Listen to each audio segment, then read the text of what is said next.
Hello friends, எல்லோரும் எப்படி இருக்கீங்க? நல்லா இருக்கீங்களா? இந்த வீடியோ பார்த்தீங்கன்னா போன வீக் எடுத்த வீடியோங்க. அதாவது ஸ்கூல் தொடங்கி 2 நாள் கழித்து ஜூன் 7ஆம் தேதி எடுத்த வீடியோங்க. அப்போது எனக்கு எடிட் பண்ணவும் டைம் இல்லை, போஸ்ட் பண்ணவும், வாய்ஸ் ஓவர் கொடுக்கவும் எனக்கு டைம் இல்லைங்க. ஏன்னா ஹாஸ்பிட்டலில் மாமியார் அட்மிட் பண்ணியிருந்ததுனால வீட்டுக்கு வர்றது, ஹாஸ்பிட்டல் போகிறது, சமைச்சு கொடுக்கறது, இதே தான் வேலையாக இருந்ததுங்க. அதனால் இந்த வீடியோ எடுத்து வச்சுட்டேன். ஆனால் என்னால் போஸ்ட் பண்ண முடியலைங்க. இன்றைக்கி தான் நான் வாய்ஸ் ஓவர் கொடுத்துட்ருக்கேன். வியாழக்கிழமை ஸ்கூல் ஸ்டார்ட் ஆகுது அப்படின்னா செவ்வாய்க்கிழமை ஈவினிங் எங்கள் மாமியாரை ஹாஸ்பிட்டலில் அட்மிட் பண்ணிட்டோம். ஏன்னா சுகரும் ப்ரெஷரும் அதிகமாகி அவங்கனால ஒரு கை தூக்க முடியலாமல் போயிருச்சு. அதனால அட்மிட் பண்ண சொல்லிட்டாங்கங்க. அது பாப்பாவோட ட்ரெஸ் எல்லாம் புதன்கிழமை வாங்கிக்க சொல்லியிருந்தாங்க. நாங்கள் ஹாஸ்பிட்டல்லையே இருந்ததுனால அது போய் தைச்சி வச்ச யூனிஃபார்மும் எங்களால் வாங்கிட்டு வர முடியலைங்க. வெள்ளிக்கிழமை மத்தியானமாக தான் போய் வாங்கிட்டு வந்தாங்க. ஹஸ்பண்ட் வாங்கிட்டு வந்து கொடுத்தாங்க. நான் வெள்ளிக்கிழமை நைட்டு வீட்டுக்கு வந்துட்டு சனிக்கிழமை காலையில் பாப்பாவை ரெடி பண்ணி ஸ்கூலுக்கு அனுப்புனேங்க.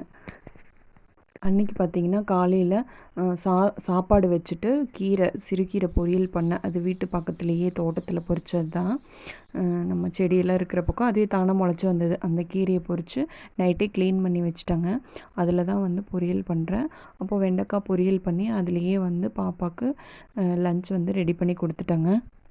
எப்போவுமே பாப்பாவை ஸ்கூல் அனுப்பும்போது நானும் ஹஸ்பண்ட் 2 பேரும் சேர்ந்து தாங்க அனுப்புவோம். நான் சமையல் வேலை பார்த்துட்டேன்னா அவங்க பாப்பாவை ரெடி பண்ணுவாங்க. இப்படி தான் மாறி மாறி நாங்கள் பார்ப்போம்.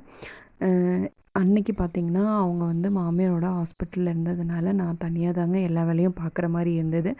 வீட்லேயும் எல்லா வேலையும் பார்த்துட்டு ஹாஸ்பிட்டலுக்கும் சாப்பாடு வேறு எடுத்துகிட்டு போகணுங்களா, அதனால் நான் அவசர அவசரமாக பண்ணிகிட்ருந்தேங்க.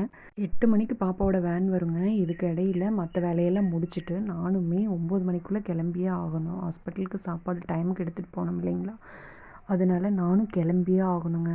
அதனால் என்னால் எவ்வளோ சீக்கிரம் முடியுமோ அவ்வளோ சீக்கிரம் வேலைகளை ஸ்ப்ளிட் பண்ணி பார்த்துக்கிட்டே இருந்தேன். ஏன்னா இது காய் வேகும்போது வெளியில் போய் வாசல் கூட்டுறது, பாத்திரம் கழுவுறதுன்னு எல்லா வேலையுமே நான் முடிச்சுட்டு தான் கிளம்பி ஆகணும்.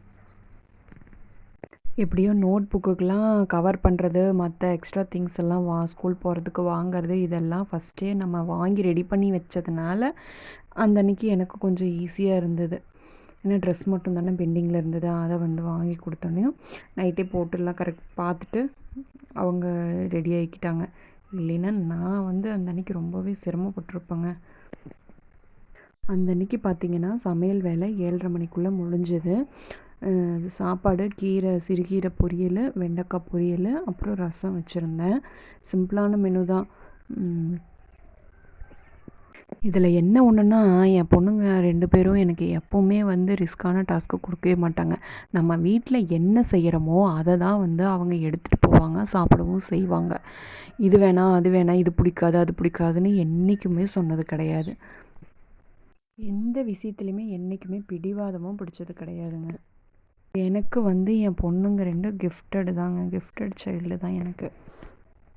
அன்றைக்கி அவங்க குளிச்சுட்டு வரதுக்குள்ளே சாப்பாடெல்லாம் ஆற வச்சுட்டேங்க. வந்தோடனையும் சாப்பாடு எடுத்து கொடுத்துட்டு ஒருத்தர் சாப்பிடும்போது நான் ஒருத்தருக்கு தலை சீவி விட்ருவேன். ஷூ சாக்ஸ்லாம் போட்டுட்டு பூவெல்லாம் வச்சுக்கிட்டு 10 மினிட்ஸ் ஏர்லியராகவே அவங்க கிளம்பிட்டாங்கங்க. ஃபஸ்ட் டே இல்லைங்களா, அதனால ரொம்பவும் எக்ஸைட்மெண்ட்டோடு தான் ஸ்கூலுக்கு கிளம்புனாங்க. சின்ன பொண்ணு 5th 6th போகிறா. யூனிஃபார்மும் சேஞ்ச் ஆகிருச்சு. ஸ்கர்ட் அண்ட் டாப்பில் இருந்துட்டு இப்போ சுடிதார் போட்டு போகிறாங்க. அதனால அவளுக்கு ரொம்பவும் சந்தோஷம். ஸ்கூல் டேஸில் மார்னிங் டைம் எனக்கு எப்போவுமே இப்படி தாங்க போகும். இந்த வீடியோவில் கருத்து அப்படிங்கிற மாதிரி எதுவுமே கிடையாது. சும்மா ஒரு கிராஜுவலான வீடியோ தான். இந்த மாதிரி வீடியோலாம் போடலாமான்னு சொல்லி கமெண்ட்டில் சொல்லுங்கள். இந்த வீடியோ உங்களுக்கு பிடிச்சிருந்ததுன்னா லைக் பண்ணுங்கள், ஷேர் பண்ணுங்கள். ஏதாவது நிறை குறைகள் இருந்ததுன்னா கமெண்ட்டில் தெரியப்படுத்துங்க. மீண்டும் ஒரு vlogல் நான் சந்திக்கிறேன். Thank you friends. இந்த வீடியோ இது வரைக்கும் பொறுமையாக பார்த்தவங்களுக்கு ரொம்ப ரொம்ப தேங்க்ஸ்.